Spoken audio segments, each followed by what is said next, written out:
I'm Billy, 27 now, but this story starts back when I had just turned 24, the birthday that changed everything. Growing up, my family wasn't the kind that celebrated milestones unless it benefited someone else. My mom had a way of twisting every occasion into a performance about her sacrifices. My dad went along with it, quiet but complicit, like a man who gave up trying to have his own opinions decades ago. Then there was my younger sister, Natalie, the self-appointed princess of the family who never had to ask twice for anything. Somehow, no matter what happened, I was always the one expected to understand, to help, to not make things about me. I used to think that was normal. I used to think being the good son meant being quiet about what I needed. But on my 24th birthday, I finally realized how deep that imbalance ran. That morning, I woke up to an empty kitchen table. No note, no card, not even a text. My family had always been hit or miss when it came to birthdays, but after a long, stressful week at work and months of saving for a small promotion celebration, I figured maybe this year would be different. I wasn't asking for much, just a nice dinner together. So around noon, I called my mom. "Hey, Mom," I said, trying to sound casual. "I was thinking maybe we could do dinner tonight. Nothing fancy, just something small. It's been a while since we all sat down together." She paused for a few seconds, long enough for me to picture her frowning into the phone. "Dinner? Tonight?" "Yeah," I said. "It's my birthday. I thought it'd be nice." "Oh, right," she replied flatly. "I completely forgot." Then came the sigh, the one she used whenever she wanted me to feel like I was inconveniencing her. "Billy, you know Natalie has her big presentation tomorrow, and I've been helping her prepare. She's been under a lot of stress. We can't just drop everything for a dinner." It was like she hadn't even heard what I said. I tried to keep my voice calm, but it came out softer than I intended. "It's just one night, Mom. We could do takeout at home if that's easier." "Stop making everything about you," she snapped. "You're old enough to handle a birthday without turning it into a production. Be grateful your sister's trying to make something of herself instead of demanding attention all the time." That sentence hit harder than she probably realized. I'd been working full-time since I was 19, 2 jobs through college, paying off student loans without a cent of help. Meanwhile, Natalie, 2 years younger than me, had never worked a day in her life. Yet somehow she was always trying, always under pressure, always the one worth adjusting the schedule for. "Mom," I said slowly, "it's not about taking attention. I just thought." She cut me off. "We'll see. But don't be dramatic, Billy. If we can't, we can't. You can celebrate another time." That was the moment something in me started to shift. I hung up, sat at my kitchen table, and stared at the half-made sandwich in front of me. I told myself I shouldn't be surprised. This was just how my family operated. But deep down, it hurt more than I wanted to admit. All I wanted was one dinner, one small acknowledgement that I mattered too. Around 6 that evening, I decided to go over anyway. I picked up a cake from the bakery, a small chocolate one with "Happy Birthday, Billy" written on top. It felt childish, like I was forcing a celebration that no one wanted to attend, but I couldn't help myself. I just needed to believe my family could do better. When I arrived, the house looked the same as always, immaculate but cold. The kind of clean that doesn't feel like home. My dad was in the living room watching TV, and Natalie was sitting on the couch surrounded by papers. No one even looked up when I walked in. "Hey," I said, trying to sound upbeat. "Thought we could do dinner together." My dad glanced over, expression unreadable. "Your mom's still out with Natalie's team. She said she'd grab food on the way back." "Oh," I said, trying not to sound disappointed. "Well, I brought a cake. We can still eat when she gets home." Natalie didn't even lift her eyes. "You really picked the worst day, Billy. I have to finalize my slides tonight." I wanted to laugh. It was always the worst day whenever it wasn't about her. But before I could respond, my mom came through the door carrying a takeout bag and talking loudly into her phone. She ended the call, glanced at me, and frowned. "Billy, what are you doing here?" I held up the cake. "I thought we could all have dinner together." She set the bag down, sighing. "Billy, I told you it's not a good time. You can't just show up expecting everyone to drop what they're doing." "I just wanted to celebrate with my family," I said, my voice cracking slightly. "Stop," she said sharply. "You're too sensitive. It's one day. Not everything revolves around you." The words felt like ice water. My dad shifted uncomfortably, clearly wanting to stay out of it, and Natalie smirked like I was being ridiculous. That small, knowing smile, that's what broke me. I looked at the cake in my hands, then at my mom. You know what? You're right, I said quietly. Not everything revolves around me. I set the cake on the counter, grabbed my jacket, and walked toward the door. Billy, don't be childish, she called after me. You're overreacting again. I stopped in the doorway, turned around, and met her eyes. I'm not overreacting. I just finally get it. Then I left. That night, sitting alone in my car with the uneaten cake beside me, I made a promise to myself. I wouldn't keep chasing scraps of acknowledgement from people who never wanted to give it. If they couldn't see my worth now, they'd see it one day, just not in the way they expected. Over the next year, I poured everything into my work. I took every extra project, every late-night shift. Slowly, things began to change. I started freelancing on the side, and by the time I turned 25, I'd built a small business from the ground up. It wasn't flashy, but it was mine. I didn't tell my family about it. They'd only find a way to diminish it, to tell me it was just a hobby. They still called occasionally, usually when Natalie needed something or when Mom wanted to guilt me about not coming around more. I kept my distance. But as my business grew, so did a quiet, simmering sense of satisfaction. I wasn't rich, not yet, but for the first time, I was free. Then, about a year and a half later, something unexpected happened, something that pulled me right back into their orbit. It started with a phone call. Billy, my mom said, her voice unusually sweet. We've been meaning to talk. How about you come over for dinner this weekend? We miss you. It sounded innocent enough. But with my family, kindness always came with strings attached. And this time, those strings would unravel everything. When my mom called that day, her tone caught me completely off guard. She sounded cheerful, almost warm, and it had been months since we'd spoken beyond a few stiff texts about family updates. I didn't trust it for a second, but curiosity got the better of me. A part of me, the one that still wanted to believe they could change, thought maybe this was progress. Maybe she realized how much she'd hurt me that night. So I agreed. That Saturday, I drove over to my parents' house, though our family home didn't feel much like mine anymore. The place looked exactly the same, neat, overly polished, with not a single thing out of place.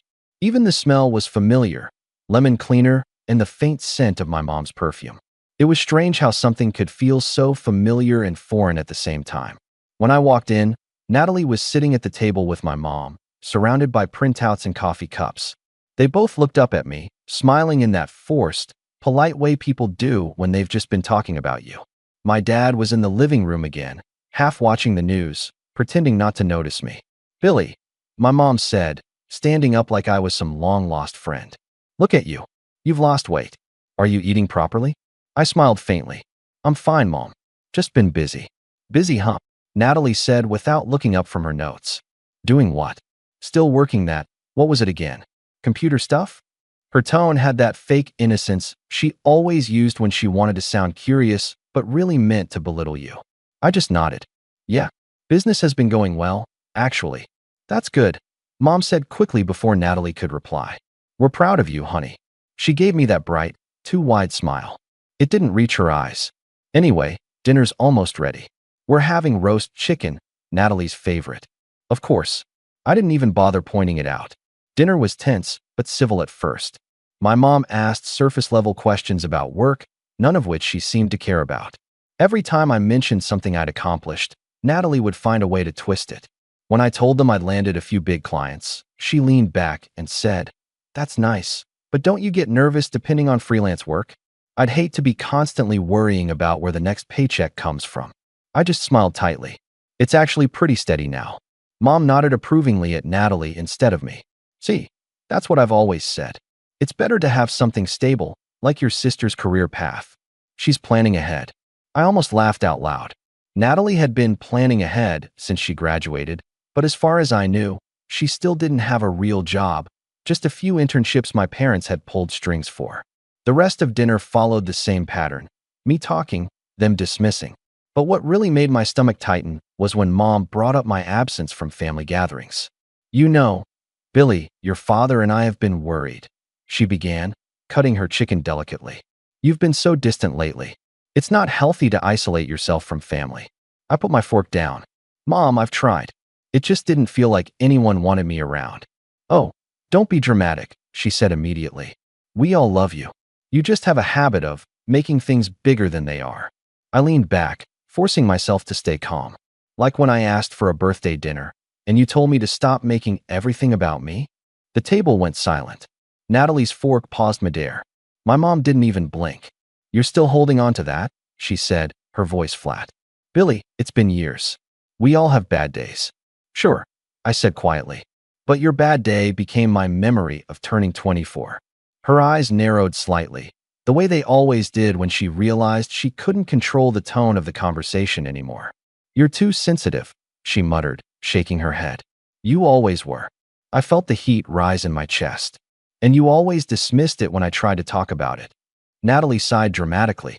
Can we not do this right now? I have a big week ahead, and the last thing I need is a family argument. Mom immediately turned to her. You're right, honey. Billy, let's not ruin dinner. I wanted to laugh at the irony, but I didn't.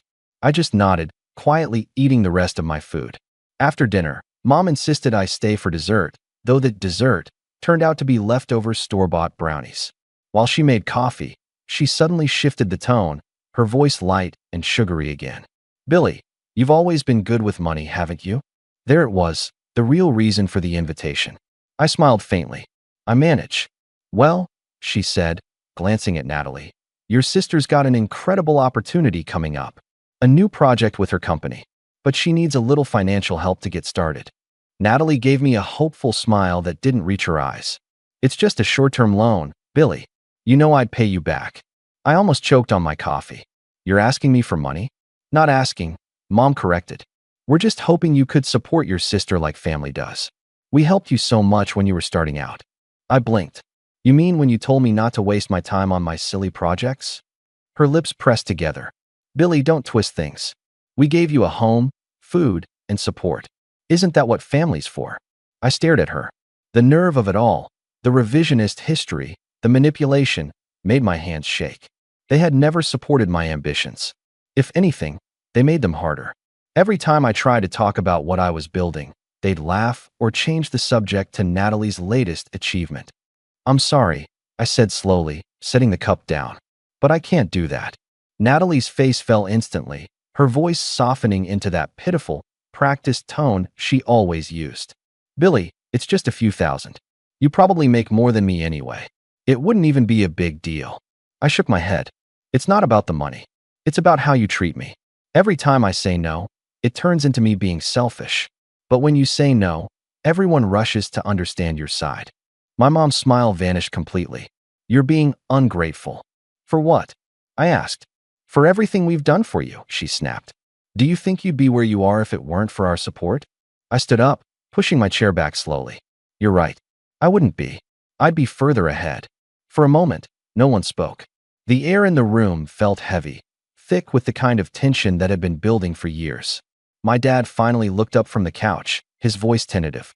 Let's all calm down. But Mom wasn't done. You've changed, Billy. You used to be considerate. Now you're cold. You think money makes you better than your family. I exhaled slowly. No, Mom.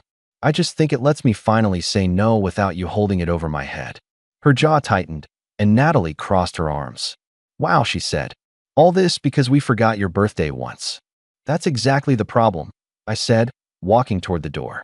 You think it was about a birthday. It was about never maturing enough to be considered. Mom followed me to the entryway, her tone shifting again, soft, almost pleading. Don't go like this. We're family, Billy. Don't throw that away. I looked at her, really looked at her, and realized she wasn't pleading because she cared. She was pleading because she didn't want to lose control. I'm not throwing anything away, I said. I'm just done trying to hold it together by myself. And I left again. For weeks afterward, I didn't hear from them. Not a word. I thought maybe that was the end of it. I focused on my business, which had grown faster than I'd ever expected. I started hiring people, expanding, building something real. But then, a few months later, it happened again. A call, this time from my dad. Billy, he said awkwardly, your mom's been a little stressed. She feels bad about how things went. Maybe you could stop by this Sunday. No arguments, just family dinner. I almost said no. I should have. But curiosity, and maybe a shred of hope, won again. When I arrived that Sunday, everything felt off. The table was set more elaborately than usual, and both my parents were overly cheerful. Natalie wasn't there. For a moment, I actually thought this might be a genuine attempt at reconciliation. Until dessert. That's when Mom casually mentioned, "Your sister's moving into that new apartment we told you about. We're helping with the deposit, but it's been tight lately. If you could lend a hand, just this once, it would mean so much." There it was again, the pattern repeating like clockwork. But this time, I didn't argue. I just smiled and nodded, letting her believe I might help. I listened, I agreed, and I left quietly. Because I realized something that night. Arguing with them never changed anything. They didn't hear me when I spoke, only when I acted. It took a while, but eventually, I started to realize something crucial about my family. Their pleasantries were always transactional.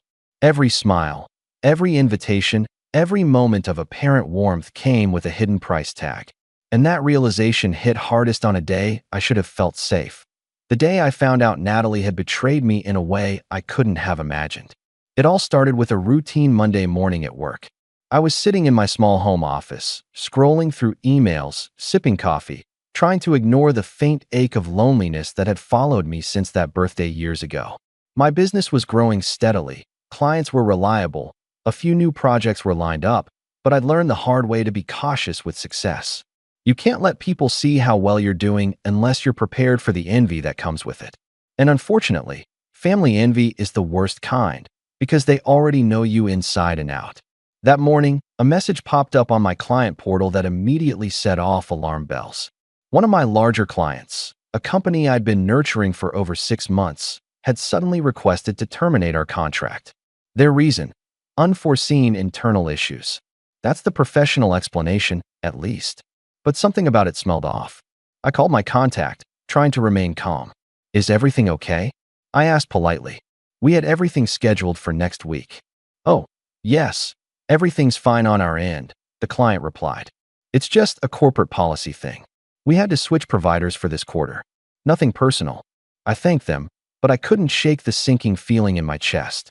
I knew how businesses work, and this explanation didn't fit the timeline.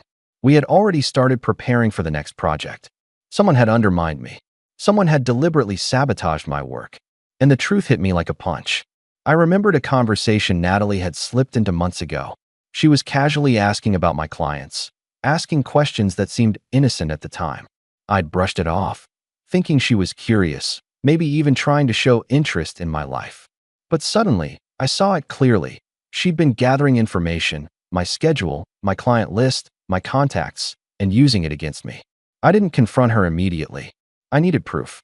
I started digging, tracing emails, checking logs. Within a few days, it became undeniable. Natalie had reached out to one of my clients directly, under the guise of offering industry advice, and had convinced them to terminate our agreement. The audacity of it made my stomach churn. This wasn't just jealousy. This was calculated, deliberate sabotage by the person who was supposed to be family. When I finally confronted her, I did it calmly, in front of my mom. I wanted them both to see exactly who she was and what they had allowed. "Natalie," I said, holding up the forwarded emails as evidence, "what is this?" She looked up from her phone, feigning innocence.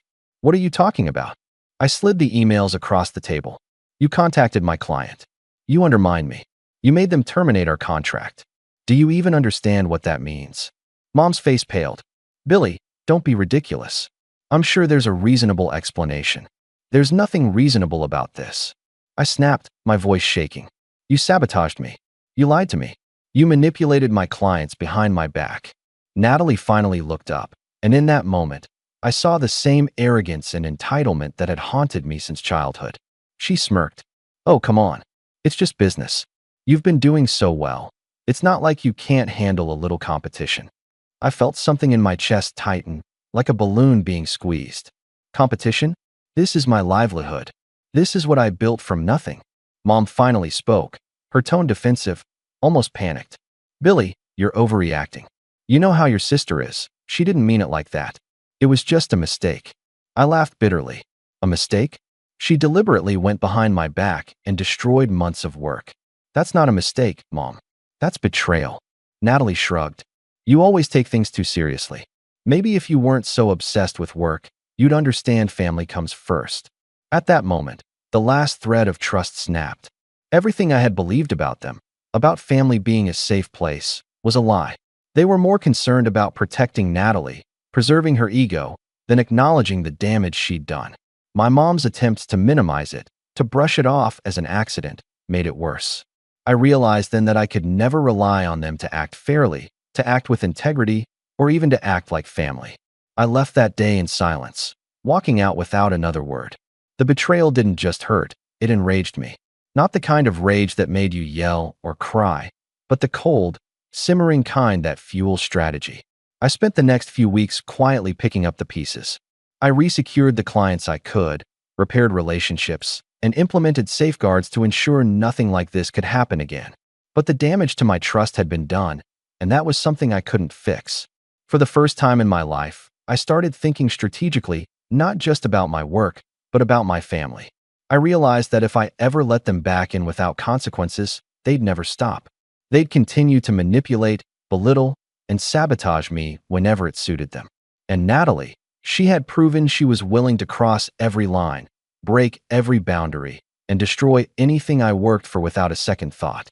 I started documenting everything: emails, texts, financial transactions. I kept meticulous records. Every slight, every manipulation, every outright betrayal was logged. I didn't want to react impulsively. I wanted to understand the full picture first. I wanted to make sure that when the time came, there would be no room for denial, no room for excuses. But that wasn't all. I also started investing quietly, putting my earnings into assets that my family had no idea about. Real estate, stocks, small ventures that would compound over time. I wanted to be untouchable.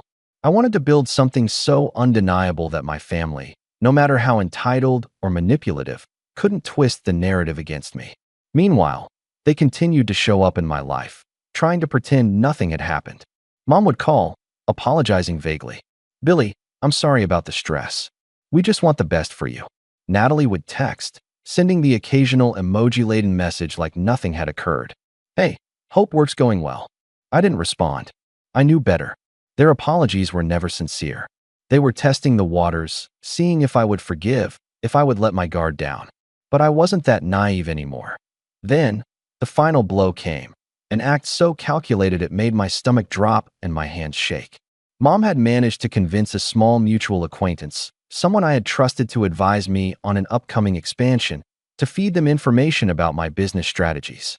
It was subtle, innocuous questions about market trends, casual mentions of my growth plans, but it was enough.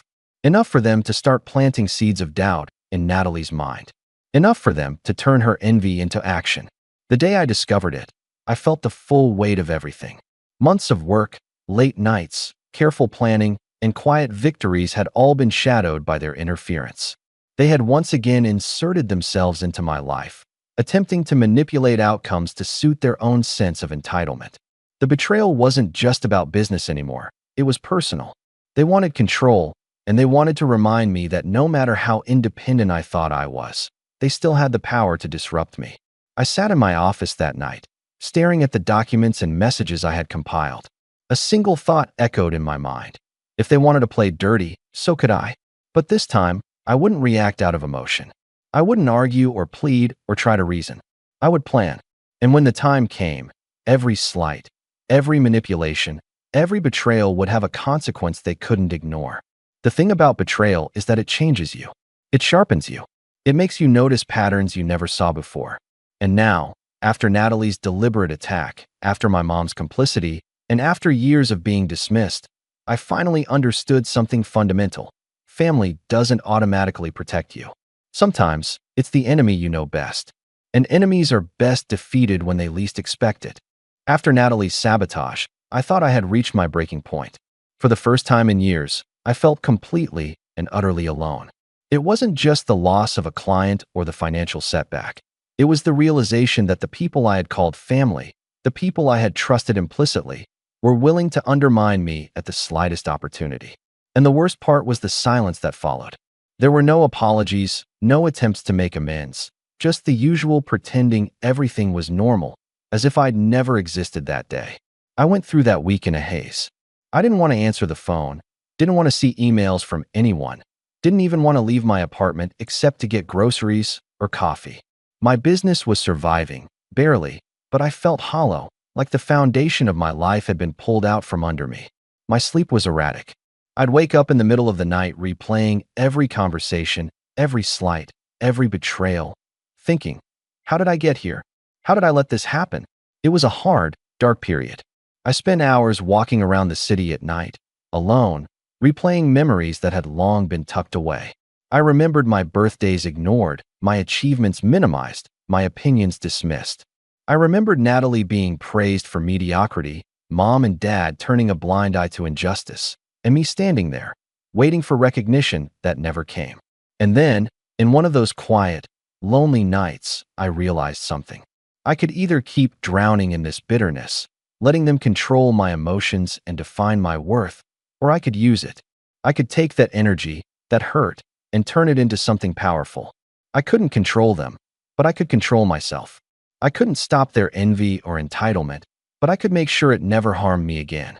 So I started small. I doubled down on my work, not just to make money, but to regain confidence. I refused to engage with my family anymore unless it was necessary, and even then, I kept interactions strictly surface level. I focused on my clients, expanded my services, and slowly began to see results. I found a rhythm, a quiet satisfaction in building something that belonged solely to me, without interference from anyone else. At first, the progress was incremental. I landed a few new clients here and there, took on projects that stretched my abilities, and learned how to manage my time more effectively.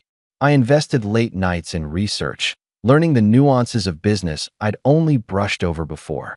I started keeping meticulous records, tracking not just finances, but growth trends and client satisfaction. Each small success felt like a victory, a reminder that I was capable, even without their validation. As months passed, my business began to flourish. I hired a small team, people I trusted and respected, who understood my vision. I set up systems to prevent any manipulation from outsiders, knowing now how vulnerable I could be when I allowed others into my professional life. I was learning to build walls, literal and metaphorical, around my success. Meanwhile, my family continued their usual behaviors, oblivious to the fact that I had grown untouchable. My mom called occasionally, always under the guise of checking in, but I refused to engage beyond polite, brief responses. Natalie sent texts pretending to care about my business, asking innocuous questions, but I had long since stopped sharing anything meaningful. Every interaction was a reminder of the manipulation and betrayal, and I refused to give them that power again. The more I focused on myself, the more I realized how little I had depended on anyone. For years, I had let their opinions dictate my decisions, let their envy and favoritism shape my self-worth. Now I was free to make choices based on my own priorities, my own ambitions, my own values. I started investing in assets outside of the business, stocks, small real estate ventures, and other opportunities that would grow quietly without drawing attention. I built a financial cushion that made me feel secure, a safety net they could never touch. And as I grew stronger, I began to notice something interesting. Their behavior toward me started to shift, subtly at first. Mom's calls became more frequent, her tone gentler, though still calculating.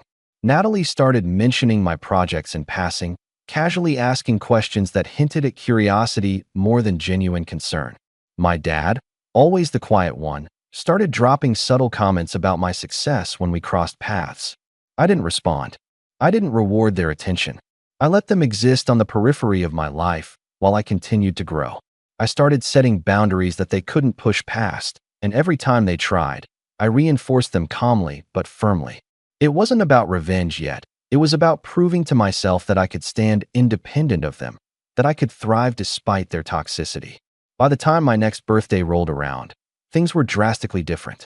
I didn't need their recognition or approval anymore. I celebrated quietly, with close friends and colleagues who genuinely cared about me, in a way that felt fulfilling. There were no dramas, no manipulations, no passive-aggressive remarks. I felt the first true sense of pride I had ever experienced, the knowledge that I had built something real on my own terms. And yet, beneath the calm and the success, a part of me remained alert. The betrayal had taught me a valuable lesson. You can't underestimate people who feel entitled. I kept my eyes open, my records meticulous, and my plans deliberate. I knew that eventually, there would be a moment when my family's envy would meet my power. When that moment came, I wanted to be ready, not reacting from emotion, but acting with strategy, precision, and the quiet satisfaction that only comes from being in control. For now, though, I continued the slow climb. I expanded my business into areas my family didn't know about, diversified my income, and reinforced my independence. Every day was a building block, every success a reminder that I no longer needed them to validate me. And the more I built, the more I realized the most powerful thing of all, I wasn't just surviving. I was thriving. Even when I saw them occasionally, Mom calling, Natalie sending messages, Dad making small comments, their words no longer had the power to wound me. I had transformed my anger and hurt into focus and growth. I had learned to trust myself, to rely only on those who had earned it, and to recognize that family, in the absence of respect, could never be more than an obstacle. The stage was set. I was stronger, wiser, and infinitely more patient than I had ever been. And now that I had reached this point, I knew what came next. I would make them see, not through arguments, not through pleas, but through undeniable proof. The proof of everything they had underestimated, every slight they had committed, every betrayal they had inflicted. And when that time came, they wouldn't be able to dismiss it, twist it, or pretend it didn't happen. They would finally understand the full measure of what they had lost. Over the next year, I quietly expanded my network, always careful not to tip my hand. I knew my family was watching, even if they didn't realize how closely. Mom's calls became more frequent. Natalie tried to casually inquire about my projects, and even my dad began mentioning me to friends, always underestimating what I was capable of. None of it mattered to me anymore. I had learned the art of patience. Revenge wasn't about snapping in the moment. It was about building leverage, quietly gaining power while they continued under the illusion that nothing had changed. It started with small opportunities, industry meetups, informal client gatherings, workshops I attended on weekends. At first, I went for the knowledge, learning things about the market I hadn't considered, emerging trends, gaps my competitors hadn't noticed, and ways to automate processes that would save me months of work. But the more I learned, the more I realized I could leverage this information to grow beyond my current level, to create a position where I would be untouchable. One evening, at a conference on digital business strategies, I struck up a conversation with a senior executive from a mid-sized company in my industry. He was impressed with my ideas and the way I had built my company from scratch. Over the course of the next few weeks, we exchanged emails, discussed strategies, and eventually met for a private consultation. That meeting was pivotal, not just because it brought me a major client, but because it taught me something I had underestimated: the power of alliances. People who respect your skills, who recognize your value, can become allies in ways your family never will. They can amplify your success instead of undermining it. I realized then that my family had always been my biggest obstacle, not just because of their interference, but because I had been operating on their terms. I had measured my worth according to their approval, which they had never given. To gain power, I had to step out of that system entirely. I needed to create influence that existed outside their perception, beyond their reach. I began investing in strategies that could put me in control of narratives. I diversified my business into complementary ventures, a small digital marketing agency, a boutique consulting firm, and a niche software tool I had been developing quietly for months. Each piece worked in concert, allowing me to expand my influence, increase my revenue, and create a network that relied solely on me. By the end of that year, I had contracts with multiple major clients, some of whom were household names in my field, and my business was beginning to scale at a rate I had never imagined possible. And then I discovered the tool that would give me a kind of leverage I hadn't anticipated. One of my new clients introduced me to a platform that tracked market influence, brand visibility, and potential acquisition opportunities. Using this platform, I could analyze competitors, identify weaknesses, and predict strategic moves. Essentially, it was a way to map out power dynamics in my industry, knowledge that could be used not just for business success, but for strategic advantage in any negotiation. I started testing it on small cases first, analyzing rival agencies, predicting client needs, and using the insights to offer better deals. Each success reinforced my confidence. I wasn't just surviving anymore. I was learning to operate at a higher level, thinking several steps ahead. I realized that if I applied the same strategy to my family, I could turn the very tools they had used to belittle me into instruments of control. It was around this time that a more personal opportunity presented itself. I had a distant cousin, Marissa, who ran a small family-owned business. She was struggling to keep it afloat, and when I offered some guidance, she readily accepted. Over a series of months, I helped her restructure operations, improve marketing, and stabilize finances. In return, she shared insights into my family's finances, habits, and vulnerabilities. Through her, I discovered that mom and dad were relying heavily on inherited assets, using them to prop up Natalie's ventures while minimizing any investment in mine. I also learned that Natalie had been overextending herself in a few speculative projects, unaware of the full financial consequences, something I could exploit strategically later if needed. Armed with this knowledge, I realized something crucial. I didn't just have the power to protect myself anymore. I had the ability to influence outcomes in ways my family couldn't predict. I could quietly shift their world without them ever realizing I was orchestrating it.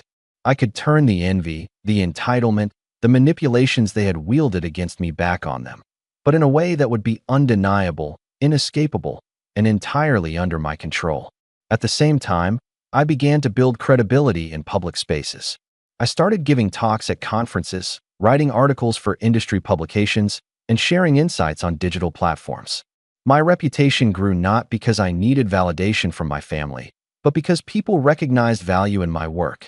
I became someone with influence, someone who could command attention, not through theatrics, but through expertise. And through all of this, my family remained oblivious. They still attempted to insert themselves into my life in subtle ways. Mom would call under the guise of casual conversation, Natalie would make veiled comments about my success, and my dad would occasionally drop hints about keeping the family close. But I treated them as I treated any minor business competitor, observing, cataloging, and learning patterns without revealing my own hand. The turning point came when I realized the potential of what I had built. I wasn't just creating wealth. I was creating leverage, influence, and control. With the information I had gathered, the alliances I had formed, and the strategic position I had cultivated, I could orchestrate moves that would force my family to confront the reality of their actions. Not through confrontation, not through anger, but through undeniable evidence, influence, and the quiet application of power. By this point, I had reached a level of stability and influence that would have been unimaginable a few years earlier. My business was thriving, my reputation was solid, and my strategic position allowed me to think several steps ahead of anyone who might try to interfere, including my family. Every past slight, every betrayal, every manipulation became data points in a grander picture. I was no longer reactive. I was calculating.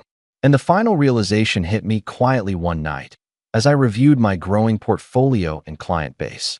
I didn't just have the means to protect myself anymore. I had the tools, the information, and the strategic insight to turn every injustice, every slight, and every betrayal into leverage. My family had underestimated me for years. They thought I was too sensitive, too soft, too forgiving. They were wrong. The setup for what was to come wasn't just about revenge. It was about inevitability. I had built a position where I could move with precision, influence outcomes, and control the narrative entirely. And they would never see it coming. It was only a matter of time before the first piece fell into place. This is the part I'd rehearsed in my head 1,000 times without ever letting it go loud. Because a good plan doesn't need theatrics. It needs precision, timing, and the right audience. For months, I'd been cataloging everything. Emails, timestamps, bank trails, casual messages where my family tried to rewrite reality. I'd built allies, people who respected my work, and, more importantly, people who had power in places my family didn't even know existed. I didn't want to humiliate them in an angry, public spectacle. I wanted consequences that would fit the crimes: loss of credibility, loss of leverage, and the quiet collapse of the safety nets they'd relied on to keep their entitled life going. I started by lining up 3 things I knew would matter to them: credibility, cash, and reputation. For Natalie, credibility was everything. Her career advancement depended on a string of endorsements and a fragile investor who adored her vision.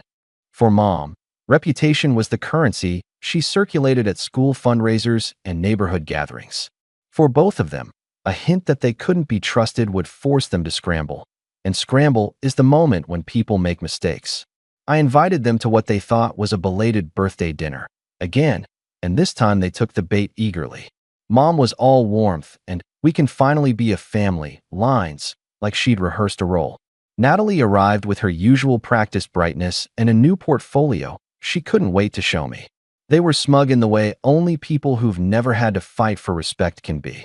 What they didn't know was that dinner wasn't the event. The event happened the next day, privately, with 4 people they never expected to be in the same room. I'd spent months building relationships with industry people who respected my work and with a couple of key figures who could make or break small ventures.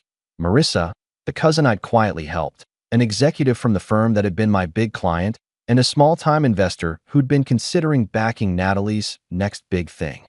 I asked them to meet for coffee on the pretense of discussing industry trends. I gave them a curated packet, anonymized at first, about how certain family dynamics can poison small businesses and ruin reputations, and then I let the facts speak. The packet was surgical. It included the emails where Natalie reached out to my clients, screenshots of the messages where Mom tried to gaslight me into forgiving and forgetting, transaction records showing how family funds had shuffled under the guise of support, and a timeline that tied actions to consequences. Nothing personal, no grandstanding, no screaming. Just evidence, laid out like a brief. I made sure every item had a corroborating contact. Marissa could attest to the financial shuffles. The executive could confirm that Natalie had been in contact with their procurement team, and the investor could show how he'd pulled preliminary interest after seeing the pattern of instability. When I first sent the packet, they read it silently. Then, one by one, they nodded.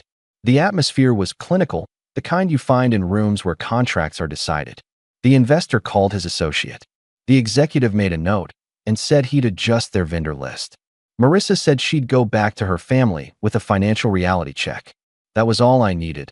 These were dominoes that toppled quietly and efficiently. I didn't revel in the moment.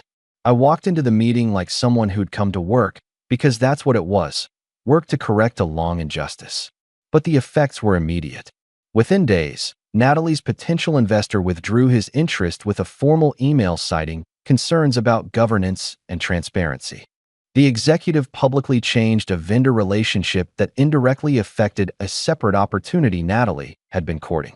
Marissa confronted Mom with the spreadsheets she'd shared, and Mom's practiced responses faltered when an outside voice started asking direct questions she couldn't smooth over with charm. The real payoff, though, was subtler and sweeter. Instead of screaming and pointing, I let other people's decisions do the talking.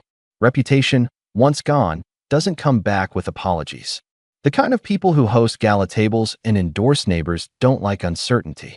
Once a whisper of doubt started circulating among people who mattered to them, the invitations thinned, the whispered endorsements vanished, and the pedestal they'd stood on for years began to wobble.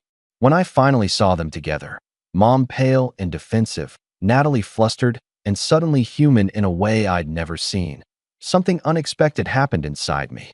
There was relief, yes, but it wasn't the vicious satisfaction I'd once imagined. It was the quiet closure of a ledger finally balanced. I hadn't sought to destroy them. I wanted them to feel the same uncomfortable accountability they'd so often flung at me. I wanted the scales to tip long enough for them to understand what it felt like to be on the receiving end. That said, I didn't stop there. I took steps to protect myself further. I formalized agreements, tightened contracts, installed redundancies, and made sure the next time someone tried to sabotage me, there would be legal and professional consequences that couldn't be explained away with family disagreements. I also made one more move that felt, at the time, surgical and inevitable. I quietly acquired a small stake in a property their side business relied on, not to ruin them, but to ensure they couldn't leverage the same shaky foundations against me again. The fallout was immediate and messy for them. My inbox filled with messages from people I barely knew, thanking me for bringing issues to light. My public reputation, built slowly and honestly, grew stronger because I'd shown competence and restraint. My private life felt lighter because the people who'd once weaponized my kindness now had to reckon with consequences in spaces where their charm didn't work. But here's the part one won't tidy up for you yet.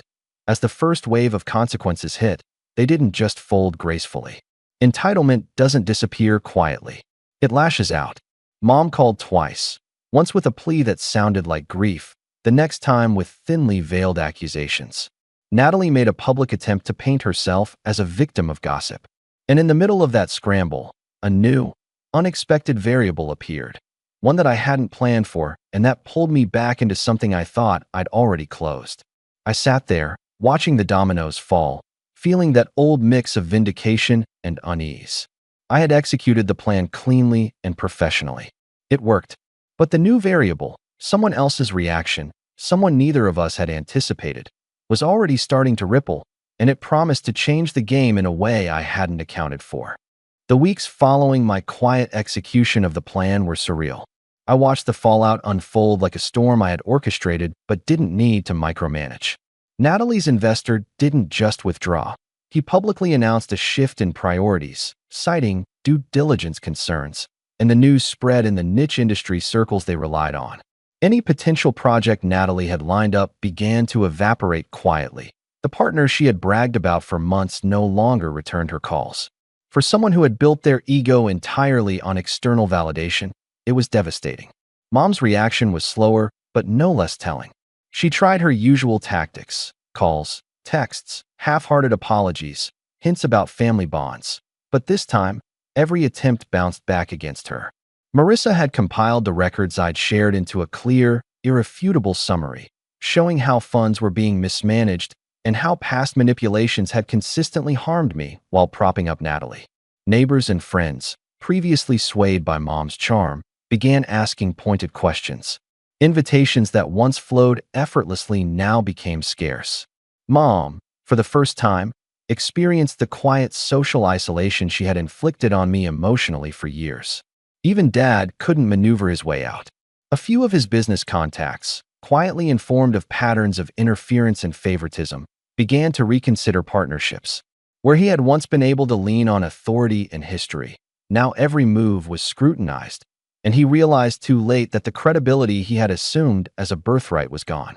Meanwhile, I continued my life in stark contrast, growing my business, expanding my network, and nurturing partnerships that were built on competence and integrity rather than entitlement. Each meeting, each contract, each client interaction reminded me that I no longer needed approval from the people who had so often dismissed me. I could measure success on my own terms. The most satisfying moments, though, were subtle, the ones that no one else saw but me. The look on Natalie's face when she realized her credibility was collapsing, the slight falter in Mom's voice when she couldn't charm her way out of questions, the way Dad paused mid-sentence when someone outside the family referenced the truth about their past decisions. These were small, quiet victories, but they cut deeper than any dramatic confrontation ever could. I didn't gloat. I didn't call them out publicly. I let the systems I had built and the people I had quietly informed do the work. It was a lesson in power. The most effective revenge is the one that doesn't require your presence to succeed. I had orchestrated outcomes that were both inevitable and irrevocable. The trust they had shattered in me was returned in the form of accountability, and for the first time, they experienced a fraction of the disempowerment they had inflicted. Months later, I looked back at everything: the manipulations, the betrayals, the long years of being dismissed, and I felt a sense of closure that was profound. Not because I had destroyed anyone, but because I had reclaimed my own narrative. I had taken what was once a source of pain and turned it into a foundation for strength. I had proven to myself that no one, not family, not envy, not entitlement, could dictate my worth. The final, quiet affirmation came one morning when I received a text from an acquaintance in the industry. "Your reputation is solid. You've handled everything flawlessly." I smiled at my phone, knowing it wasn't just about reputation. It was about freedom. I had risen above the chaos they created, and their own actions had done more to diminish them than any argument ever could. As I closed my laptop that morning, sipping my coffee in the quiet of my home, I realized something that I hadn't allowed myself to believe for a long time. I was finally untouchable, not because I was perfect, but because I had learned to build power from patience, intelligence, and resilience. And in that calm, powerful moment, I finally felt what I had been chasing all these years: not revenge, not recognition, but peace, and the unshakable knowledge that I had emerged victorious on my own terms. The ledger was balanced, the lessons were learned, and for the first time, I was truly free.